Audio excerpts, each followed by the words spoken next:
자, 그럼 5강 4회 강의를 시작하도록 하겠습니다. 5강 3회에서 한 부분 잠깐만 다시 언급을 하고요. 넘어가겠습니다. 이 장이 1894년 농민전쟁의 역사적 배경에 대해서는 첫 번째는 외세의 경제적 침략이 심화되면서 당시의 농민들이 많이 피해를 봤다. 당시에는 1894년식에는 농민들이 상품화폐 경제 범주에 많이 이제 포섭이 되게 되었고, 그 속에서 농민이 생산한 농산물은 값싸게 판매하고 외국의 공산물과 의류 제품은 이제 비싸게 구입하면서 손해를 보게 되었고, 이제 그런 측면에서 농촌 사회에서 농민층의 분화가 더 심화되게 되었다. 부익부 빈익빈이 더 심화되게 되었다라는 얘기를 했고요. 두 번째는 그것은 이제 외적인 측면이고, 이번엔 내적인 측면으로서 이제 조선 왕조의 정치 체제가 이완되면서 부정부패가 심해졌고, 매간매직이 이 시기에서는 횡행하게 되었고, 그렇게 됨에 따라서 지방 관리들이 돈을 주고 지방 관직을 샀기 때문에 그것에 이제 반대급부로 수령이나 혹은 서리들이 농민들을 가혹하게 이제 수탈을 하게 되는 그런 형태를 띠게 되었다. 대표적으로는 그 당시에 고부군수인 조병갑이가 당시에 원래 기존에 보가 있었는데 새로운 보를 설치하고 새로운 만석보를 설치하고 거기에 대해서 이제 보세, 물세를 이제 받는다든가, 또 가족 간에 화목하지 못하다라고 해서 이제 불목세를 걷는다든가, 이런 형태로 여러 가지의 세목을 붙여서 소위 그걸 가렴주구라고 하죠. 이제 백성들을 이제 수탈하게 되는 그런 형태를 띠게 되었고, 또 서리들은 세금을 거두면서 많이 자기와 관계된 이제 토지는 은폐하면서 세금을 덜 걷고, 다른 토지에서 세금을 많이 걷고, 그래서 이제 농민들의 세금 부담이 이제 커지게 되는 그런 형태를 띠게 되었어요. 이에 따라서 이제 무수한 밀란이 19세기에는 발생하게 되었다라는 얘기를 했습니다. 자, 이제 세 번째는 1894년 농민전쟁의 경과 과정에 대해서 살펴보도록 하겠습니다. 농민전쟁의 경과 과정은 크게 4단계로 나눠집니다. 첫 번째는 1894년 1월부터 3월까지 고부 밀란의 단계예요. 이거는 19세기에 일어났던 밀란과 크게 다르지 않았습니다. 두 번째는 그래서 이제 밀란이 일어나 가지고 했더니 당시에 이제 중앙에서 경차관이 파견이 되어 가지고 이제 수령이 파견되어서 백성들에게 너희들 요구 조건을 다 들어주겠다 라고 해서 이제 고부밀란을 일으켰던 민들이 해산을 했어요. 그렇게 해서 이제 숨어가지고 무장이라든지 고부 밑에 있는 군인 무장군에 가서 이제 숨어서 추이를 이제 살펴봤습니다. 그랬더니 그 밀란의 처리 방식이 그 이전의 밀란의 처리 방식하고 같았어요.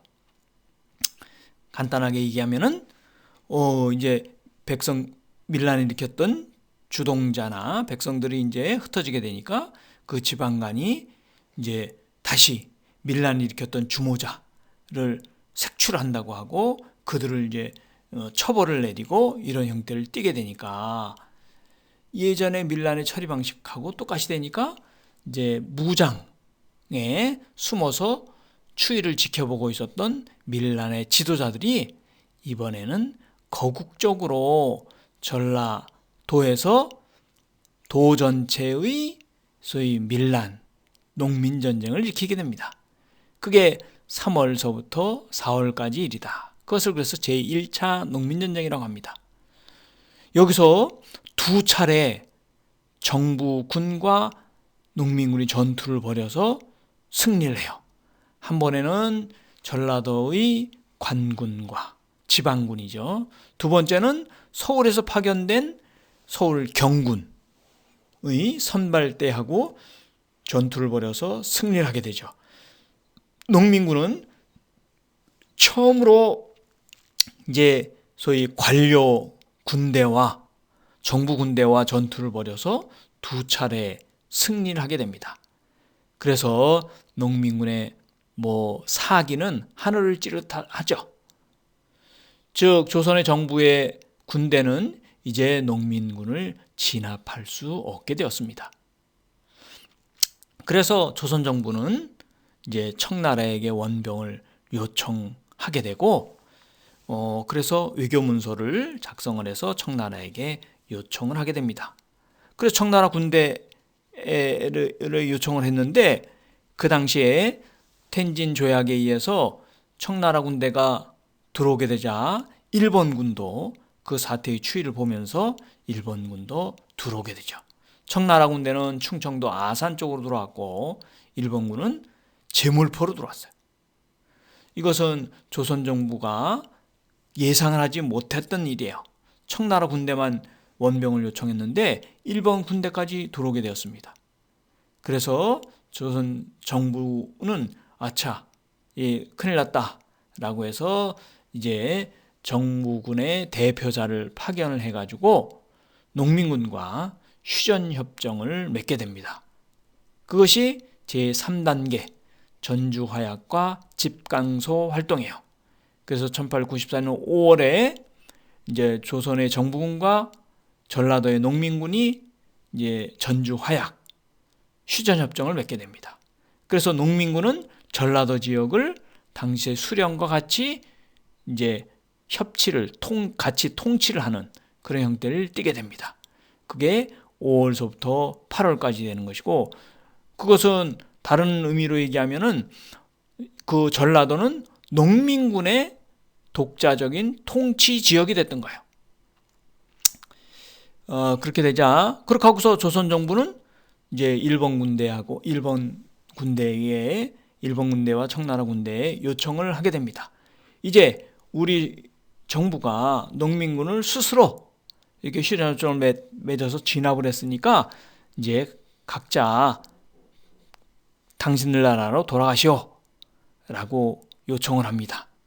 여기에 청나라 군대는 일부 응할 의사가 있었지만은 일본 군대는 응할 의사가 절대로 없었어요.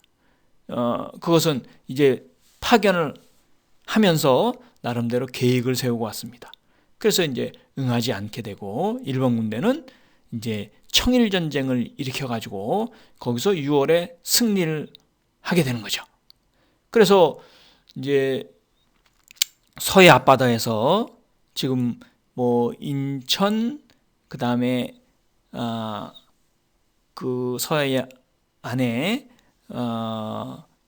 안산 앞바다에 있는 풍도에서 청일전쟁을 일으켜서 거기서 이제 승리를 하면서 인천 해전, 그 다음에 평양 전투에서도 일본군이 이제 승리를 하면서 승기를 잡게 되는 거죠.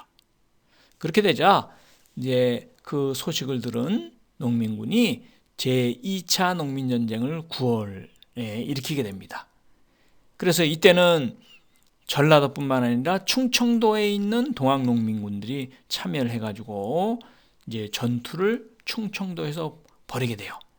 그 최후의 전투를 벌였던 데가 충청도 공주의 우금치입니다. 여기서 40-50차례 전투를 벌여요. 그래서 1895년 1월에 이제 농민군이 패퇴하면서 작전상 후퇴를 하는 그런 이제 4단계의 과정을 거치면서 농민전쟁이 전개가 된다라고 얘기할 수 있습니다. 이 부분에 대해서는 이제 단계별로 잠깐씩 설명을 하도록 하겠습니다. 자, 그러면은 이제 이게 이제 당시의 지도입니다. 농민군이 일으켰던 이제 당시의 지도.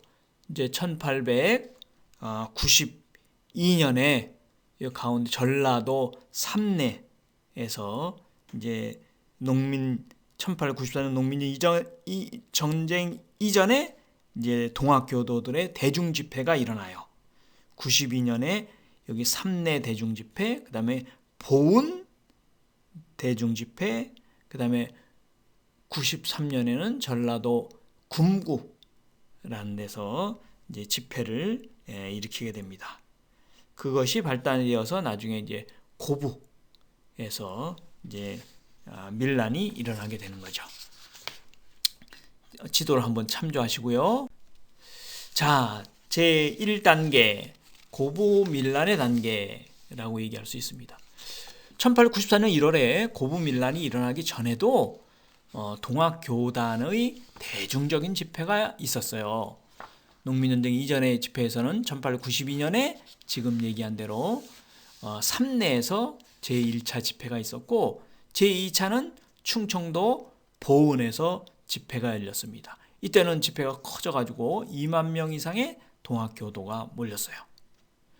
93년에는 전라도의 금구라는 데서 집회가 열렸고, 이 집회는, 이 보은 집회는 그래도 이제 동학교도 중에 온건파 동학교도들이 집회를 했다면은 1894년 금구 집회에서는 이제 이때는 동학교도 중에 조금 개혁적인 인사들이 주도해가지고 집회를 열었다.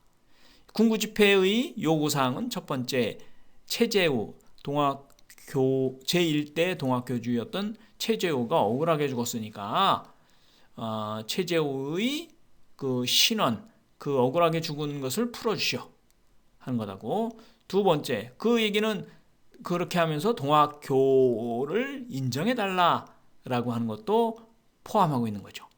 두 번째는 동학교도들에 대한 지방 수령과 서리들의 수탈 금지를 요구하게 되었습니다.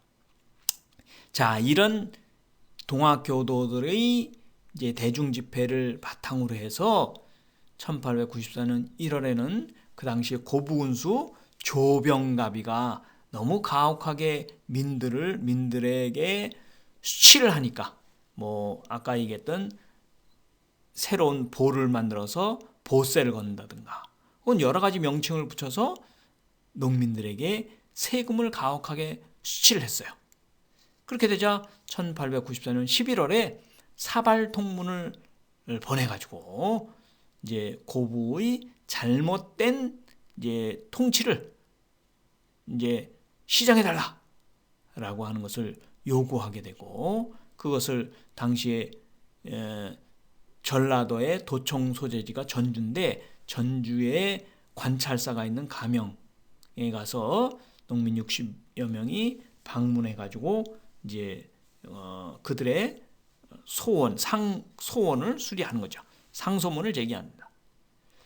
그 바탕 속에서 1894년 1월 9일 날 이제 고부 밀란이 일어나게 된다. 이때는 이전의 밀란과 같은 형식으로 일어나게 되었어요. 그러니까 전몽준 등의 농민들이, 전몽준은 몰락양반이었지만은 1천여 명이 봉기를 일으키게 되고, 고부군수 조병갑을 내쫓고, 그 다음에 가혹하게 세금을 징수했던 서리들을 징벌합니다. 그렇게 하고 이제 해산을 했던 거죠. 이게 그 1893년 11월에 이제 사발 통문이에요. 그래서 이제 사발 통문의 그 내용은 여러분들 유인물에 나중에 이제 한번 살펴보십시오. 그래서 간단하게 얘기하면은 사발 통문을 이제 붙이면서 각 지방에 이제 경문을 붙이고, 그 내용은 난내 났어, 난리가 났어, 에이 참 잘 되었지, 그냥 이대로 지내서야 백성이 한 사람이라도 남아있겠는가 하며 백성들이 그날이 오기만을 기다리더라.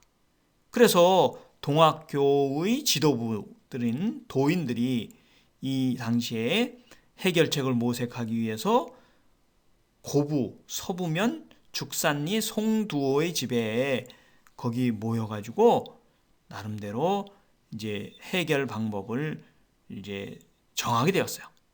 그 결의된 내용이 다음과 같다 하는 그런 식으로 여기에 그 내용이 실려 있는 거예요. 첫 번째는 고부성을 격파하고 군수 조병가비를 효수할 것. 두 번째는 군기창과 화약고를 점령할 것. 세 번째는 군수에게 아첨하여 인민의 것을 빼앗은 탐리, 그러니까 탐악한 서리들을 공격하여 징계할 것. 그 다음에 전주영, 전주에 그 도관찰사가 있는 영을 함락하고 경사, 서울로 바로 향할 것이라고 거기에 이제 나름대로 개혁책을 제시하고 있습니다. 그 내용이에요. 그래서 요 사발통문의 내용이고, 그 다음에 이 사발통문이 동그랗게 되어 있는 것은 원래 이게 집단적인 상소문을 등소라고 하는데, 등소를 할 때는 맨 앞에 있는 사람이 그 소의 책임자예요. 그래서 조선 왕조에서는 등소를 올리는 것은 인정을 했지만은, 그러나 이 등소, 그러니까 집단적인 상소죠. 상소가 상소를 올리는 것은 인정을 했지만은 상소가 남발되는 것을 막기 위해서 이 집단적인 상소문에 맨 처음에 쓰여 있는 사람은, 그 사람은 소의 우두머리죠. 그래서 그 소두라고 하는데, 이 소두는 항상 처벌을 받았어요. 그래서 전봉준이 아버지였던 전창혁이도 이전에 집단적인 상소를 제출할 때 그 소의 우두머리여서 그 고부군수 조병가비에게 그 곤장을 맞아서 그 곤장 독에 죽었다라는 그 당시 야사가 있습니다. 전해져 온 얘기가 있었어요. 그래서 그 소두를 피하기 위해서 가운데 이제 사발을 놓고 그 옆으로 자기 뜻을 같이 하는 사람의 이름을 쭉 적은 거란 말이죠. 그 얘기는 소두를 알리지 않기 위해서 이제 사발을 놓고 거기에 뜻을 같이 하는 사람들이 자기 이름을 적은 거죠. 그게 이제 소두입니다. 자, 그 사발통문의 주요 내용, 그 나름대로 개혁 방책이 여기 적혀져 있는 겁니다. 자, 두 번째는 제1차 농민전쟁이 일어나게 되었어요. 아까 얘기한 대로 이제 고부민란을 일으켰던 민들이 이제 해산을 하게 되자, 당시에 조선 정부에서 중앙에서 이제 파견된 이제 경차관이 와서 이 고부 밀란을 해결한다라고 하는 취지로 와가지고 그것에 해결하는 방식을 보니까 이전의 밀란의 해결 방식하고 똑같았습니다. 민들이 해산하고 나니까 이들을 다 이제 다시 조사해가지고 밀란의 주모자들을 잡아들이고 뭐 이런 형태를 띠게 되었어요. 그렇게 되자 그것을 무장해서 보고 있었던 이 밀란의 이제 지도부들이 거기 무장해서 3월 20일 날 봉기해서 고부의 황토현에서 전라도의 가명군과 1차 전투를 벌여서 거기서 승리를 했어요. 4월 7일 날. 그렇게 하고 농민군을 규합하기 위해서 정읍, 고창, 무장, 영광, 한평 이렇게 남쪽으로 내려갔어요. 남쪽으로 내려서 뜻을 같이 하는 농민을 규합하게 되었습니다. 그렇게 되죠. 이제 그 과정 속에서 서울에서 그 소식을 듣고 서울에 중앙군대가 파견이 되었어요. 그래서 전라도 남쪽에서 장성에서 중앙에서 파견된 경군의 선발대와 2차 전투를 벌였습니다. 거기서 또 농민군이 승리하게 돼요. 그렇게 해서 농민들의 사기가 오르게 되고, 그러면서 다시 농민들이 남쪽으로, 전라도 남쪽으로 내려갔다가 다시 급격하게 북쪽으로 가서 전라도의 전주성을 그 농민군을 따라서 진압하러 서울의 중앙군과 전라도의 지방군이 합쳐서 농민군을 이제 추격을 하고 있었는데, 그것을 이제 추격을 따돌리고 다시 북쪽으로 가가지고 전주성, 아무도 없는 전주성을 무혈 입성하게 되었습니다. 그러면서 나름대로 그 당시에 이게 3월 20일 날 제1차 농민전쟁을 일으키면서 농민군이 그 배포를 했던 경문입니다. 이 경문의 내용은 여러분들에게 유인물로 농민군의 창의문이라고 해서 셋째 페이지에 이제 여러분들에게 나눠드렸어요.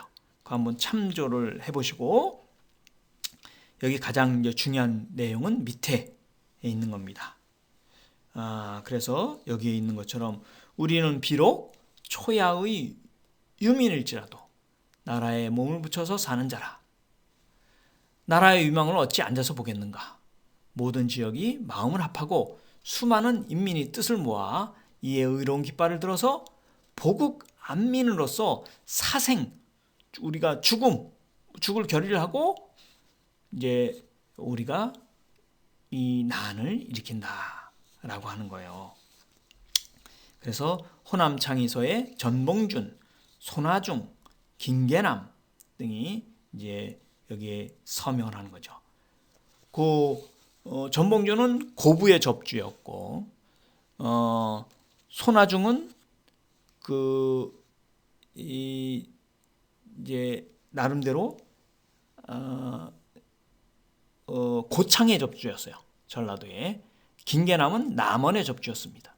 이 접주의 대표, 그러니까 동학교의 그 지역의 대표자들이 모여가지고 이제 난을 일으킨 데 참여하고 농민군을 몰고서 이제 여기 참여하게 되는 거죠. 자, 이게 제1차 농민전쟁의 활동 지역이 녹색으로 이렇게 표시되어 있습니다. 그러니까 전라도, 지금의 전라북도 지역이죠. 전라북도 지역.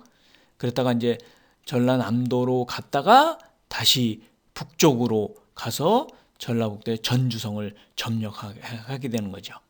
그렇게 되자 아까 얘기한 것처럼 이제 두 차례 전투에 걸쳐서 농민군과 관군이 전투를 했지만은 조선 정부의 군대는 진압을 할 수가 없었어요.